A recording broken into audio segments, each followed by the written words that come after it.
দর্শক সবাইকে সচেতন করার জন্য ভিডিওটি বেশি বেশি শেয়ার করুন। এই যে দেখুন, এক লোক দোকানে এসে অস্ত্র বের করে একজন কাস্টমার ছিল তাকে বসিয়ে দেয় প্রথমে। এরপরে সে আস্তে আস্তে দোকানের ওই ক্যাশ বক্স খুলে সব টাকা দিয়ে দিতে বলে। এখন সে দেখেন টাকাগুলো দিয়ে দিচ্ছে। তারপরে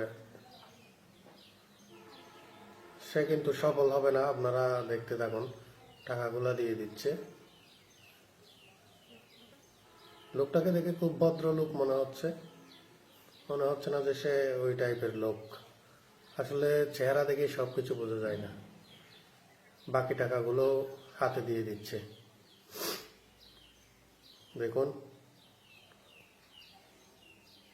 অল্প অল্প করে দিচ্ছে, তাই তাকে একটু আঘাত করলো। অল্প অল্প করে দিচ্ছে তাই।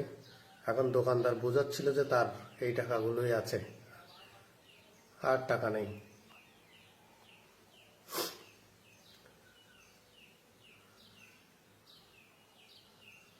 এখন সে দোকানের ভিতরে ঢুকেই সমস্যায় পড়ে যাবে। সে মনে করতে তার হাতে ওটা আছে, তাই ভয়ে কেউ কিছু করবে না। কিন্তু সে শেষ পর্যন্ত কটকেয়ে যায়। দেখুন কিভাবে কটকেয়ে যায়।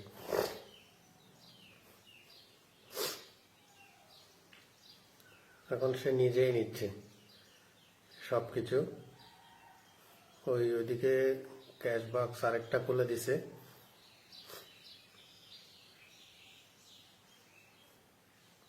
এখন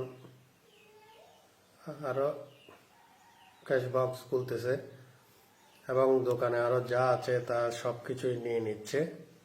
এখন এই সে জিনিসটা কিন্তু এই ধরে ফেলছে দেখেন দেখেন দেখেন আর আর ছুটতে পারবে না। তবে বের করে একটা ফুটাইতে পারবে। তিনজন মানুষ ধরলে সে কি আর বের হতে পারবে? সে কি আর ছুটতে পারবে? তিনজনের থেকে তো সে কখনোই ছুটতে পারবে না। এখন ওই কাস্টমারটা সবাইকে ডাক দিল। এখন সবাই ভিতরে ঢুকে গেছে। দেখেন, এই নিয়ে ফেলছে, হাত থেকে নিয়ে ফেলছে।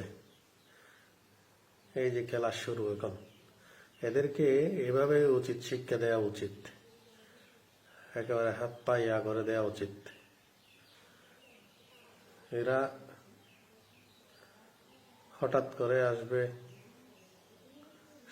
আমার সারা দিনের পরিশ্রমটা নিয়ে যাবে। এদেরকে কি করা উচিত আপনারাই বলেন? এদেরকে এভাবে ধরে একেবারে পিষে